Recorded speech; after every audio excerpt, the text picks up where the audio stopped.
daripada grup 3 ingin membentangkan tajuk kajian kami iaitu Falsafah Seni Bina Masjid mengikut perspektif Timur dan Barat. Latar belakang kajian. Takrif masjid berasal daripada bahasa Arab sajadah, yasjudu, sujudan yang bermaksud sujud. Oleh itu, masjid adalah bangunan yang dikhaskan untuk orang Islam sujud ketika sembahyang. Selain itu, masjid merupakan bangunan rasmi untuk umat Islam melaksanakan kegiatan ibadah. Masjid juga dikenali sebagai pusat penyebaran dakwah Islam. Dari sudut falsafah, masjid dibina untuk mengukuhkan hubungan manusia dengan Allah dan hubungan manusia sesama persekitaran.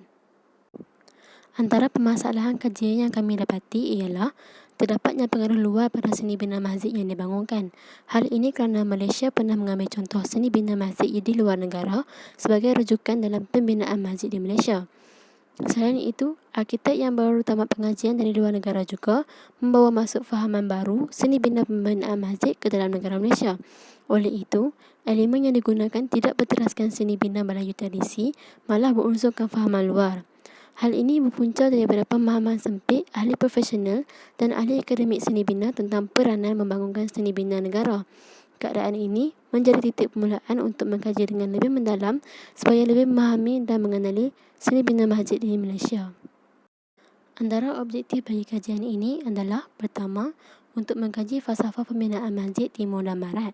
Yang kedua, untuk mengenal pasti struktur dan reka bentuk masjid Timur dan Barat di Malaysia. Yang ketiga, untuk mengenal pasti cabaran penerusan masjid Timur dan Barat. Skop kajian. Kajian dijalankan ialah kajian mengenai falsafah pembinaan masjid di Timur dan Barat. Kajian ini dijalankan berdasarkan 3 objektif utama, iaitu mengkaji falsafah pembinaan masjid, mengenal pasti struktur dari kebentuk masjid, serta mengenal pasti cabaran penerusan masjid di Timur dan Barat. Kajian perpustakaan merupakan salah satu kaedah yang telah digunakan untuk membantu mendapatkan maklumat yang lebih luas dan terperinci. Seterusnya, sorotan literatur. Masjid adalah sebuah rumah yang didirikan sebagai tempat ibadat kepada umat Islam. Masuk surat telah menjelaskan bahawa masjid juga berperanan sebagai pusat pembangunan masyarakat dan pusat kebudayaan Islam. Seperti bangunan lain, setiap bangunan pasti ada seni binanya tersendiri, termasuklah masjid. Masjid yang didirikan di Malaysia mempunyai seni bina tradisi Melayu. Namun begitu, seni bina masjid mula berubah dari masa ke semasa. Pada asalnya, seni ukiran tradisi Melayu banyak menggunakan ukiran kayu bermotifkan flora. Setelah dipengaruhi oleh elemen-elemen dari luar negara, seni bina masjid terkini mempunyai kurang elemen-elemen tradisi yang digunakan terdahulu. Antara pengaruh yang diambil adalah daripada China, India, Timur dan Barat. Menurut Nur Najwa, masjid yang dipengaruhi Barat mempunyai falsafah tersendiri dalam pembinaannya. Simbol dan reka bentuk juga berbeza dari seni bina tradisi. Masjid Muhammadi adalah antara contoh masjid yang seni binanya dipengaruhi Barat. Oleh itu, simbol seni bina yang digunakan seperti motif Greek, Corinthian, geometri dan kosmos datangnya dari pengaruh Belanda. Struktur dan reka bentuknya juga menunjukkan adanya pengaruh Barat dalam seni binanya. Begitu juga masjid yang seni binanya berunsurkan Timur. Setiap seni bina yang dihasilkan mempunyai ciri-ciri khas yang tersendiri. Nur Hafizah juga menjelaskan, reka bentuk yang ditunjukkan adalah berkait rapat dengan fungsi kegunaan sesuatu ruang. Secara tidak langsung, setiap reka bentuk diwujudkan ada fungsi-fungsinya tersendiri. Oleh kerana banyak pengaruh yang datang dari luar, banyak juga cabaran yang harus kita tentangi dalam meneruskan warisan seni bina masjid tradisi. Sekarang saya akan menandakan tentang definisi istilah falsafah dan masjid. Definisi bagi falsafah terbagi kepada 3 sudut, iaitu etimologi, terminologi dan praktika. Dari sudut etimologi, falsafah berasal daripada perkataan Yunani iaitu philos, cinta, dan sophia, ilmu atau pengetahuan, yang mana bermaksud mencintai ilmu atau pengetahuan atau hikmah. Seterusnya, dari sudut terminologi, ianya dikemukakan oleh ahli-ahli falsafah yang berbeza, tetapi wujud suatu persamaan, iaitu definisi berkaitan dengan elemen-elemen seperti manusia, Tuhan dan alam. Akhir sekali, dari sudut praktika, iaitu berfikir secara bersungguh-sungguh, tidak terikat oleh tradisi dan mempunyai ciri-ciri seperti sistematik, radikal dan sejagat. Tambahan lagi, mengikut Kamus Dewan edisi keempat, falsafah ini dimasukkan sebagai pengetahuan tentang pengertian yang dianggap sebagai ilmu yang tertinggi yang menjadi dasar ilmu-ilmu lain. Definisi masjid pula merupakan bangunan yang paling penting sebagai mercu tanda agama Islam kerana ianya tempat ibadat yang mana merupakan rukun Islam yang kedua. Dari sudut bahasa, masjid merupakan nama bagi tempat bersujud, manakala dari sudut istilah ialah tempat yang disediakan bagi mengerjakan sembahyang. Metodologi kajian. Pendekatan kajian yang digunakan dalam penyelidikan ini adalah secara kualitatif, iaitu menggunakan kajian perpustakaan. Tujuan kajian ini adalah untuk mengkaji falsafah pembinaan Masjid Timur dan Barat, mengenal pasti struktur dan reka bentuk Masjid Timur dan Barat di Malaysia, dan mengenal pasti cadangan penerusan Masjid Timur dan Barat. Oleh itu, menggunakan kaedah kajian perpustakaan ini paling sesuai digunakan dalam proses untuk mendapatkan maklumat yang tepat dan mudah serta relevan dengan objektif kajian yang telah ditetapkan. Saya akan teruskan sesi pembentangan bahagian analisis dapatan kajian berkaitan falsafah seni bina masjid mengikut perspektif Timur dan juga Barat. Jadi mari kita mulakan. Secara umumnya, falsafah seni bina masjid di Malaysia memperlihatkan pandangan serta konsep binaan masjid yang berteraskan kepada kefungsian, penghayatan nilai kerohanian dan ketuhanan yang mampu menjadi platform untuk mengajak manusia mendekatkan diri kepada pencipta dalam keadaan tidak mengkesampingkan elemen-elemen fizikal lain terhadap seni bina masjid. Contohnya elemen gaya rupa, reka bentuk, struktur binaan dan sebagainya. Pengimplementasian gaya rupa seni bina Melayu dan seni bina moden khususnya dalam binaan masjid dilihat sebagai alternatif ataupun kaedah ke arah mencari identiti seni bina masjid di Malaysia. Jadi, apakah falsafah seni bina masjid mengikut perspektif Timur? Falsafah seni bina masjid di Timur ini memberi fokus perbincangan ke arah masjid binaan tradisional yang sinonim dengan budaya ketimuran. Falsafah seni bina masjid di Timur ini banyak menghubungkan elemen fizikal masjid tersebut dengan nilai kerohanian seseorang. Dalam arti kata lain, pembinaan masjid yang bukan sekadar material dan fizikal semata-mata, tetapi elemen yang ada nilai ketuhanan.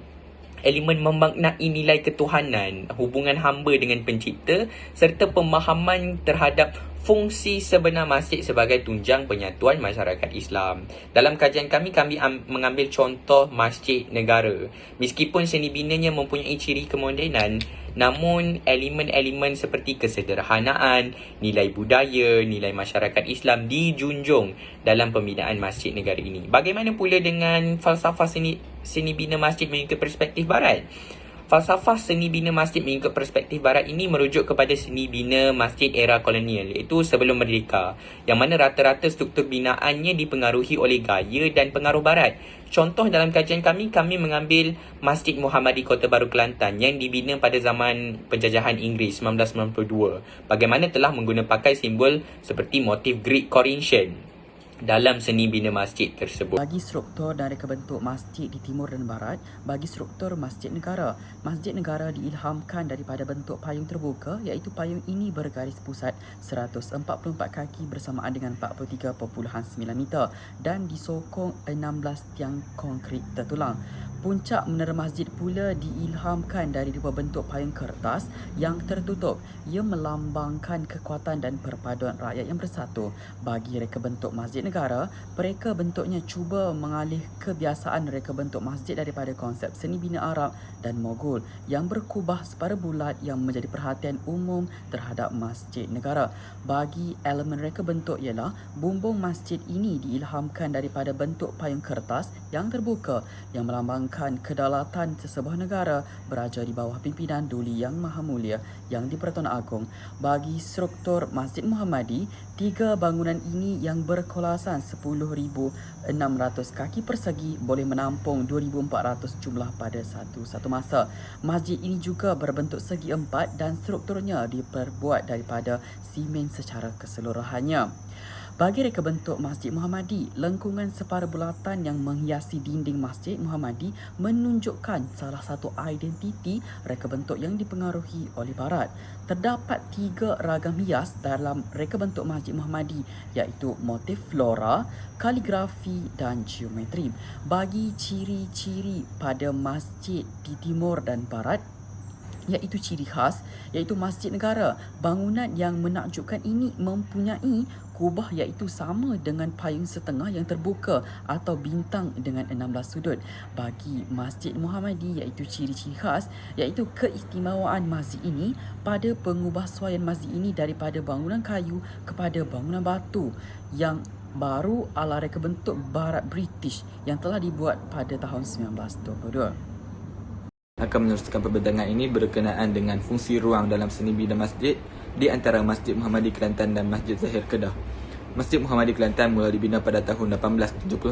Masjid ini pada awalnya dibina daripada kayu dan dibina di pinggir Sungai Budur, seberang Paluh, sebelum ditukar tempat berikutan dengan ancaman banjir.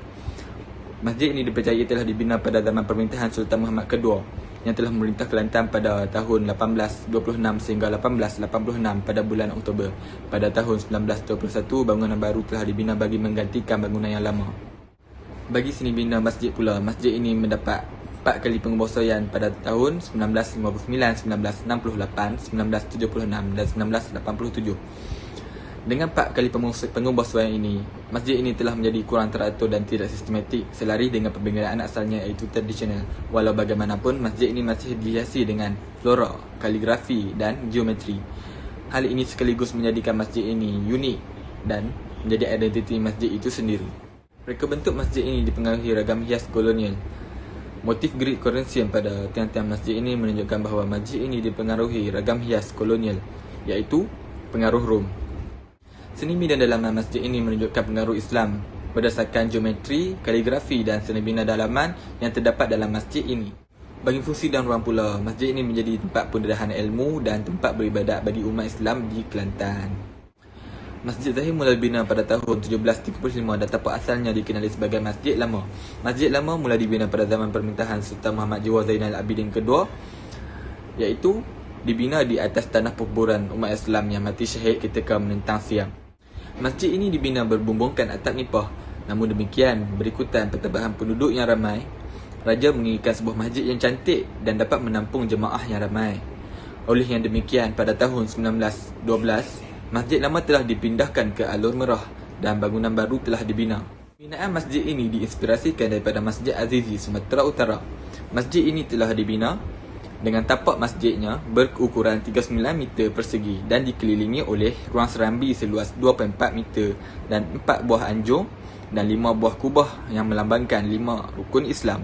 Hal ini menunjukkan pembinaan masjid ini dipengaruhi oleh pengaruh Islam. Bentuk dalaman masjid pula dipengaruhi oleh reka bentuk Timur Tengah ataupun lebih dikenali sebagai Masjidil Haram, iaitu di Mekah.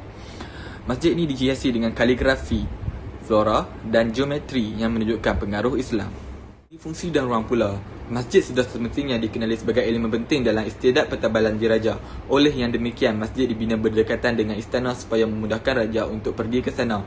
Selain itu, masjid juga dibina berdekatan dengan istana untuk memudahkan raja berulang-alik beribadat di sana.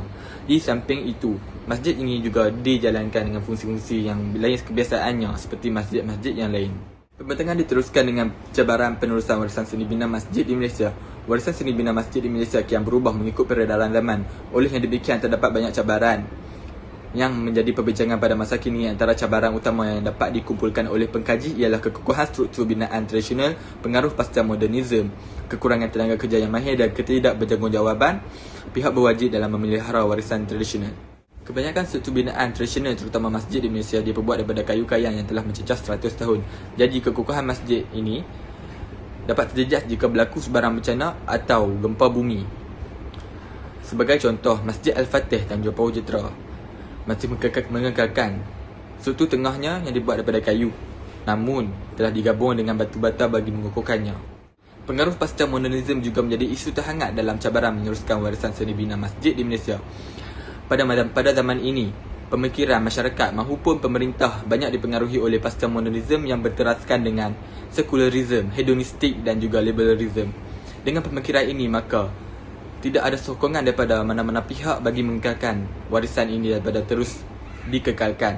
Oleh yang demikian, pemimpin perlu menerapkan pemikiran Islam bagi mengekalkan seni bina ini daripada diruntuhkan. Kekurangan tenaga pekerja yang mahir juga menjadi cabaran dalam meneruskan warisan seni bina masjid di Malaysia. Penyelenggaraan ataupun penambahbaikan perlu dilakukan oleh tenaga pekerja yang profesional bagi mengelakkan sebarang kecelakaan ataupun kekurangan berlaku. Oleh yang demikian, ilmu binaan tradisional perlu diteruskan ataupun diterapkan dalam kalangan anak-anak muda bagi mengekalkan warisan seni bina masjid di Malaysia. Sekali, pihak berwajib kurang prihatin terhadap warisan seni bina masjid di Malaysia. Sebilangan masjid telah diruntuhkan dengan alasan tidak kukuh dan selamat untuk jemaah menggunakannya. Namun sepatutnya, tindakan penambahbaikan ataupun penyelenggaraan perlu diambil bagi mengekalkannya. Oleh yang demikian, pemikiran patriotik ataupun pemikiran semangat kecintaan terhadap negara perlu diterapkan dalam pemikiran pemimpin supaya mereka lebih menghargai seni bina warisan Melayu secara khususnya dan seni bina warisan Islam secara amnya. Kesimpulannya, sebagai masyarakat Melayu, kita seharusnya berusaha untuk meneruskan warisan seni bina tradisi Melayu sebagai identiti dan nilai estetik negara Malaysia.